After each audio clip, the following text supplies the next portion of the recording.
سب سے بڑا شرک اور سب سے بڑی مصیبت جو پڑی ہے مسلمانوں پر وہ یہ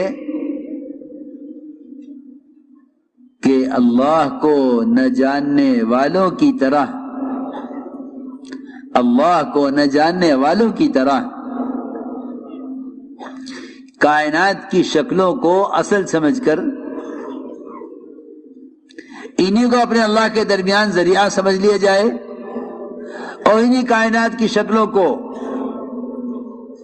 ان کے درمیان جو تغیرات پیش آتے ہیں ان تغیرات کو انہی کائنات کے نقشے سے جوڑ دیا جائے۔ میری بات تو جسے سننا بہت، ان کو جہاں سے نفع نظر آئے گا یہ وہاں جھک جائیں گے۔ زمین غلہ دے رہی ہے، آؤ زمین کا شکریہ ادا کریں۔ میں کچھ ضروری بات عرض کر رہا ہوں، زمین غلہ دے رہی ہے، آؤ زمین کا شکریہ ادا کریں کہ نہیں، زمین غلہ نہیں دے رہی ہے، غلہ اللہ دے رہے ہیں۔ زمین اللہ کی قدرت کا مظہر ہو سکتا ہے، زمین ذریعہ نہیں ہے، زمین ذریعہ نہیں ہے۔ ہم تو زمین کے ذریعہ ہونے کا انکار کریں اور وہ جو اللہ کو نہیں مانتے وہ زمین کو ہی معبود سمجھتے ہیں کہ آؤ زمین کا شکریہ ادا کریں کہ زمین سے غلہ ملا ہے۔ بالکل نہیں۔ میرے دوستو عزیزو، ابراہیم علیہ السلام نے جب شکلوں کا انکار شروع کیا تو پہلے ستارے کا، پھر چاند کا، پھر سورج کا، ان کے انکار کا اصل مقصد یہ تھا کہ میرے اللہ کے درمیان کوئی شکل حائل نہ ہو، میرے اللہ کے درمیان کوئی شکل داخل نہ ہو۔ اس لیے کہ جو سمجھتے ہیں کہ ستاروں سے ہوتا ہے وہ نجومی کہلاتے ہیں، جو سمجھتے ہیں ستاروں سے ہوتا ہے وہ نجومی کہلاتے ہیں، جو سمجھتے ہیں کہ زمین سے ہوتا ہے وہ زمین کے پجاری کہلاتے ہیں، جو سمجھتے ہیں کہ سورج سے ہوتا ہے وہ مجوسی کہلاتے ہیں۔ ابراہیم علیہ السلام نے ان تمام شکلوں کا انکار کر کے اعلان کیا کہ میں نے اپنے رخ کو بنے ہوئے سے بنانے والے کی طرف پھیر لیا ہے۔ اصل بات یہ تھی کہ کائنات کی جتنی بھی شکلیں ہیں ان تمام شکلوں سے نہ ہونے اور محض اللہ کی ذات عالی سے براہ راست اللہ کے امر سے ہونے کے یقین پر آؤ۔ یہی وجہ ہے کہ اس زمانے میں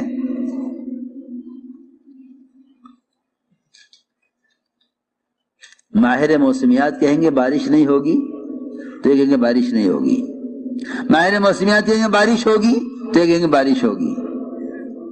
حالانکہ 5 چیزیں ایسی ہیں جن کو اللہ کے سوا کوئی نہیں جانتا۔ قیامت کب قائم ہوگی کوئی نہیں جانتا، بارش کب برسے گی کوئی نہیں جانتا، عورتوں کے رحم میں کیا چیز تیار ہو رہی ہے اس کو کوئی نہیں جانتا۔ وہ تو جاہل ہیں جو یہ کہتے ہیں کہ بچہ ہے یا بچی، ہم بتا دیں گے کہ یہاں بچے کا سوال ہی نہیں ہے، یہاں تو سوال اس کا ہے کہ ماں کے رحم میں جو پیدا ہو رہا ہے، تیار ہو رہا ہے، وہ بدبخت ہے یا نیک بخت ہے، اس کی عمر کتنی ہے، اس کا رزق کتنا ہے۔ یہاں سوال اس کا ہے ہی نہیں کہ رحم میں لڑکی ہے لڑکا ہے۔ دیکھو خوب غور سے بات سمجھنا، یہاں سوال اس کا ہے ہی نہیں کہ رحم میں کیا ہے، رحم میں کون ہے، سوال ہی نہیں ہے۔ سوال ہے رحم میں کیا ہے، کوئی نہیں جانتا، اس کی عمر کتنی ہے، اس کا رزق کتنا ہے، یہ نیک بخت ہے یا بد بخت ہے، کس دین پر رہے گا، کس دین پر مرے گا، کوئی نہیں جانتا۔ اور کہاں جا کر مرے گا کوئی نہیں جانتا، اور کل کیا کمائے گا کہ یہ کوئی نہیں جانتا۔ میرے دوستو عزیزو، اللہ رب العزت نے نظام کائنات کا کائنات کے حوالے کیا نہیں ہے۔ یہ غلط خیال ہے کہ نظام کائنات کائنات سے چل رہا ہے، بلکہ نظام کائنات ہر آن ہر گھڑی ہر لمحہ قدرت کے قبضے میں ہے۔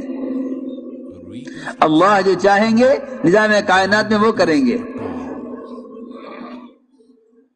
سائنس کا خلاصہ یہ ہے کہ کائنات میں جو ہو رہا ہے کائنات سے ہو رہا ہے، یوں ہوگا تو یوں ہوگا، یہ ہوگا تو پھر یہ ہوگا، نہیں، بلکہ یوں کہو کہ جو کچھ ہوگا براہ راست اللہ کے کرنے سے ہوگا۔ حضور اکرم صلی اللہ علیہ وسلم نے اپنے صحابہ کے ذہن اور خیال کو اور یقین کو کائنات کی شکلوں سے پھیرا، کائنات کی شکلوں سے پھیرا ان کے خیال، ان کے ذہن کو، کائنات کی شکلوں سے ان کے یقین کو ہٹایا۔ حدیبیہ کے راستے میں بارش ہوئی، یہاں ہمارے اجتماع میں بارش ہو رہی، ساتھی گھبرائے ہوئے آئے، بارش ہو گئی، بارش ہو گئی۔ تو کیا ہو گیا؟ تم اللہ کی رحمت سے بھاگ رہے ہو؟ اس بارش میں دو رحمتیں ہیں، بارش خود رحمت ہے، بارش خود رحمت ہے، اور اس راستے کی تکالیف، وہ تو اتنے فضائل بتائے گئے تھے اس راستے کی تکالیف کے کہ صحابہ کرام اس راستے کی تکالیف کو ایسے مانگا کرتے تھے جیسے ہم کسی بیمار کے لیے راحت مانگتے ہیں۔ صحابہ اس راستے کی تکالیف کو اللہ سے ایسے مانگتے تھے، کیا ہم کسی بیمار کے لیے صحت مانگیں گے جیسے وہ بیماری مانگتے تھے؟ لوگ یہ سمجھتے ہیں کہ انتظام خراب ہو گیا، نہیں، بلکہ صحابہ کی سیرت میں دیکھو گے تو جہاں سب سے بڑی بدنظمی ہوگی وہیں سب سے زیادہ غیبی انتظام ہوگا۔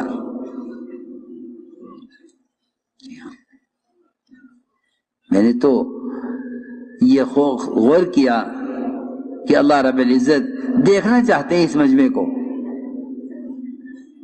کہ اگر میں اس کام کے کرنے والوں کو صحابہ کی تکالیف سے گزاروں تو ان کا دل کیا کہتا ہے؟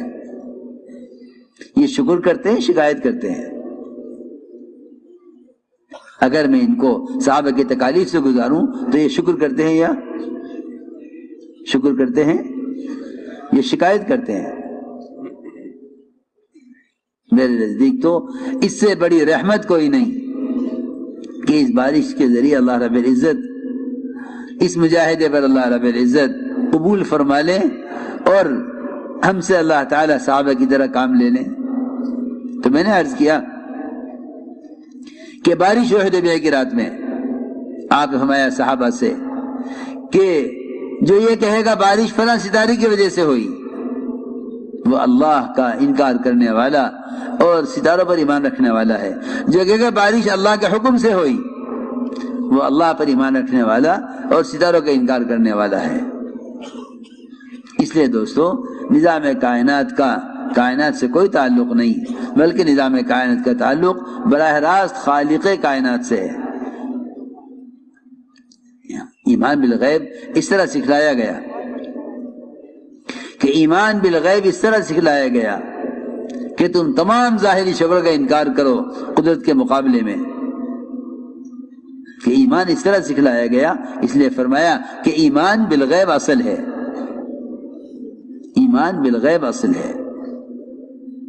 اس لیے حضور اکرم صلی اللہ علیہ وسلم نے اپنے صحابہ کو ایمان بالغیب سکھلایا، اور واقعی ایمان بالغیب کہتے ہی اس کو ہیں کہ محمد صلی اللہ علیہ وسلم کی الہی ہوئی خبروں کو محمد صلی اللہ علیہ وسلم کے اعتماد پر یقینی مانا جائے، اسی کو ایمان فرمایا کہ جو خبر آپ لے کر آئے ہیں اس خبر کو یقینی مانا جائے آپ کے اعتماد پر۔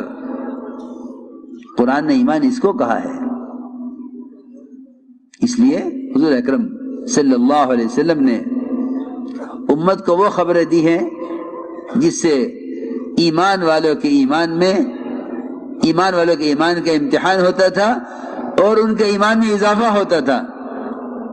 منافقین خبریں سنتے تھے، ان کے شک میں اضافہ ہوتا تھا، اور اللہ کو نہ ماننے والے وہ خبریں سنتے تھے تو ان کے انکار میں اضافہ ہوتا تھا،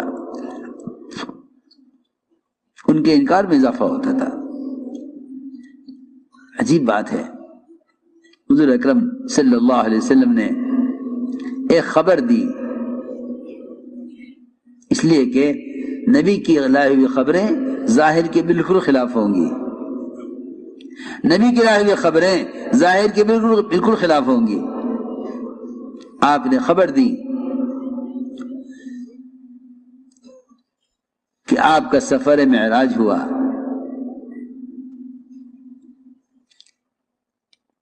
رات کی کسی ایک حصے میں جسم کے ساتھ تمام آسمانوں کی سیر، 1 مہینے کا سفر بیت المقدس تک، بیت اللہ سے بیت المقدس تک 1 مہینے کا سفر، وہاں سے آسمانوں کا سفر رات کی کسی حصے میں ہو گیا. آپ نے صبح خبر کی لوگوں کو.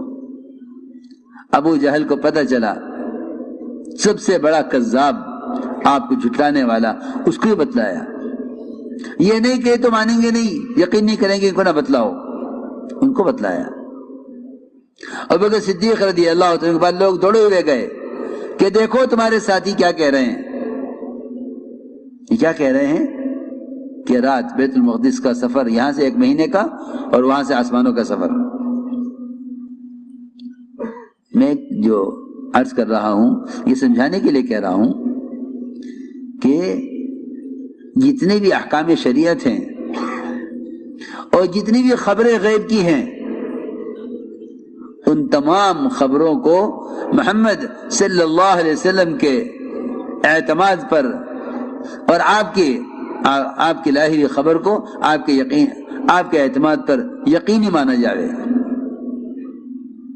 آپ کے اعتماد پر اس کو یقینی مانا جائے کہ ہاں یہ بات حق ہے. اگر نبی کے ساتھ سب کچھ ظاہر کے مطابق ہو تو پھر نبی کی بات پر یقین کرنا کوئی کمال نہیں ہے. وہ خبر دیں گے ظاہر کے خلاف، وہ خبر دیں گے ظاہر کے خلاف. تم ظاہر کے خلاف جو خبر آئے اس کو یقینی مانو نبی کے اعتماد پر کہ آپ فرما رہے ہیں اس لیے ہم مانتے ہیں. میرے دوستو عزیزو، یہ واقعات ایمان بالغیب سکھلانے کے لیے تھے، بلکہ حضور اکرم صلی اللہ علیہ وسلم نے اپنے صحابہ کے ایمان کا امتحان بھی لیا کہ دیکھنا یہ ہے کہ انہیں ہماری بات پر کتنا یقین ہے. آپ صلی اللہ علیہ وسلم نے ایک دیہاتی سے گھوڑا خریدا.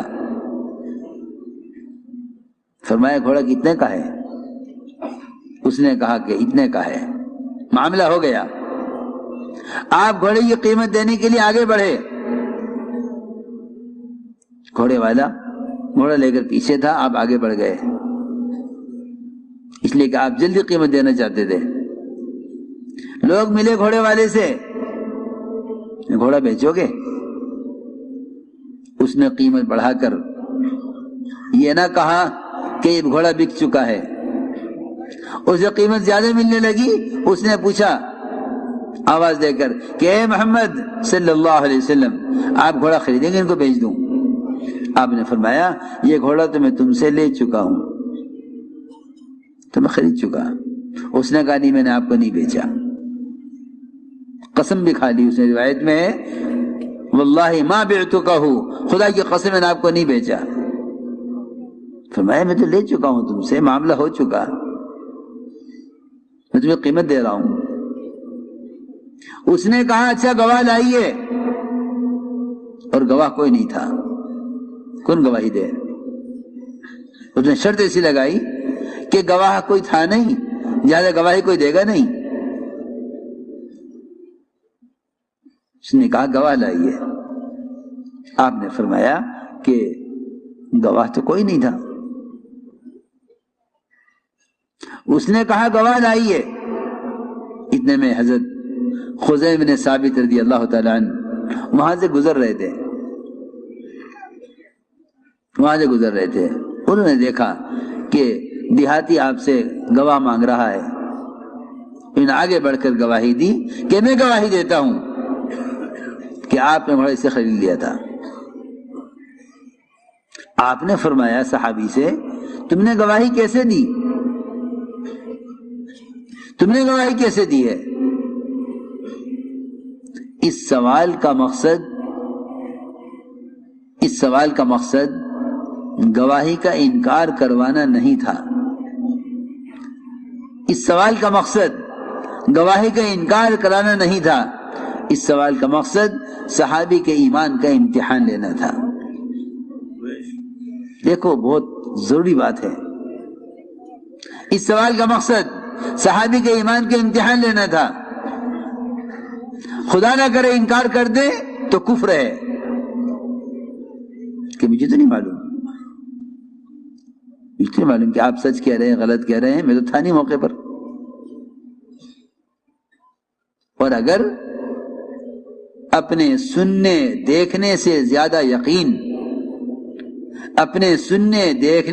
یقین محمد صلی اللہ علیہ وسلم کی لائی ہوئی خبر کا ہے تو پھر یہ ایمان ہے.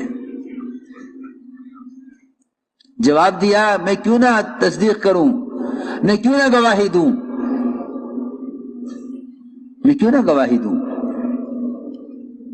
آپ صلی اللہ علیہ وسلم نے ہمیں عرش کی، کرسی کی، اللہ کے وجود کی، جنت و دوزخ کی خبریں دی.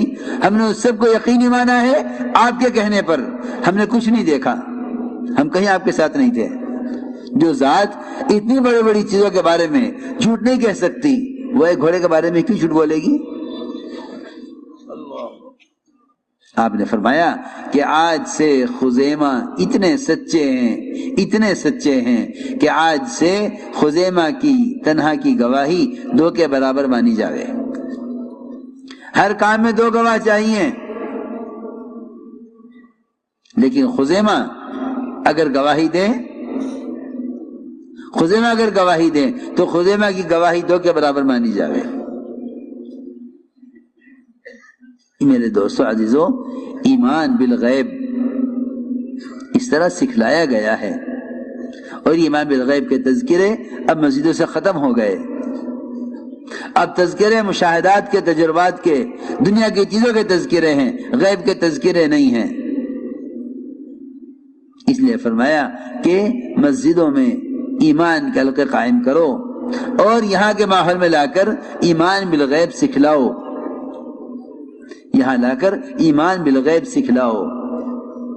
حضور اکرم صلی اللہ علیہ وسلم نے اپنے صحابہ کو ایمان اس طرح سکھلایا کہ ان کے یقین کو ظاہری شکلوں سے ہٹایا. ایک صحابی نے آ کر عرض کیا کہ اونٹوں میں خارش پھیل گئی ہے. آپ نے سوال کیا کہ اونٹوں میں خارش کیسے پھیل گئی؟ عرض کیا کہ ایک اونٹ کو خارش ہو گئی تھی، پھر سب کو ہو گئی. آپ نے فرمایا یہ بتاؤ پہلے اونٹ کو خارش کہاں سے ہوئی؟ کہ اگر اونٹوں سے خارش اونٹوں میں پھیلی ہے، پہلے اونٹ کو خارش کہاں سے ہوئی؟ عبداللہ ابن عمر رضی اللہ تعالیٰ عنہ ایسے کوڑی کے ساتھ بیٹھ کر ایک پلیٹ میں کھانا کھاتے تھے کہ جس کی انگلیوں سے خون بہ رہا ہوتا تھا، یہ زخم جس کی انگلیوں میں زخم ہوا کرتے تھے اس کے ساتھ کھانا کھاتے. لوگ کہتے کہ اسے کوڑ کا مرض ہے. فرماتے اللہ کا امر اس کے لیے ہے، میرے لیے نہیں ہے. جب اللہ کا امر میرے لیے ہوگا تو میں اس مرض سے بچ نہیں سکوں گا. یہ تو نہیں قدرت کا نظام اتنا کمزور تو نہیں، قدرت کا نظام وہ تو نہیں کہ ایک کے لیے حکم ہوا تھا سب کو خارش ہو گئی.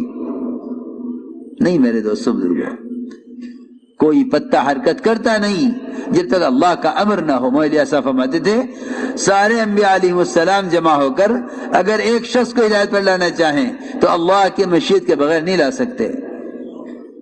اللہ رب العزت جو چاہتے ہیں وہ کرتے ہیں. اللہ رب العزت جو چاہتے ہیں وہ کرتے ہیں. کوئی دم نہیں مار سکتا. اللہ جو چاہتے ہیں وہ کرتے ہیں. مگر اس یقین کو اگر نہ سیکھا تو مسلمان یہ کہے گا کہ اگر حکام چاہ لیتے تو کام ہو جاتا، اگر وزیر چاہ لیتے تو کام ہو جاتا. صدر چاہ لیتے تو یہ کام ہو جاتا، اگر یہ مالدار چاہ لیتے تو یہ کام ہو جاتا۔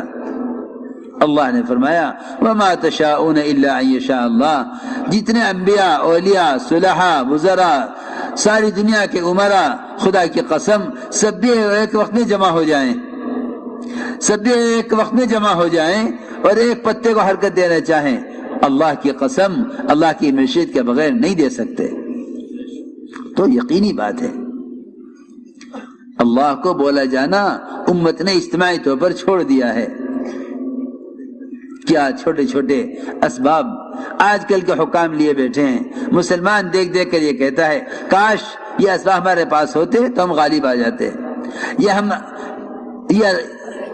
اگر یہ چاہ لیتے تو یہ کام ہو جاتا، اگر چاہ لیتے تو یہ کام ہو جاتا۔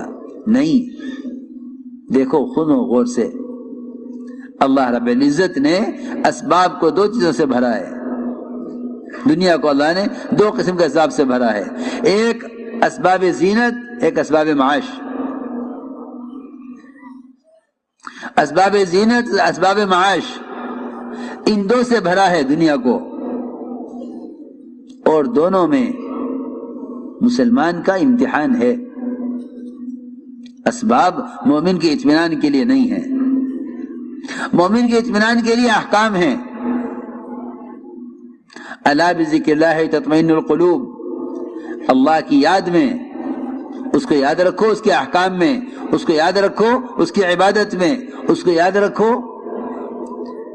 اس کے انعامات میں اس کو یاد کرو، اس کے نام سے، اس کے کام سے، تو پھر تمہیں دلوں کا اطمینان حاصل ہوگا۔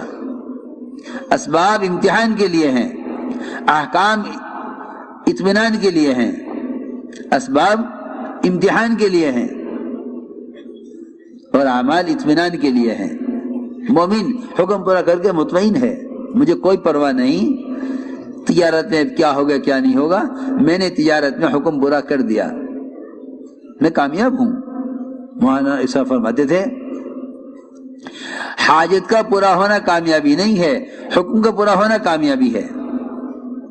لوگ سمجھتے ہیں کہ حاجت پوری ہوگی تو کامیاب، حاجت پوری نہ ہوئی تو ناکام، ایسا نہیں ہے۔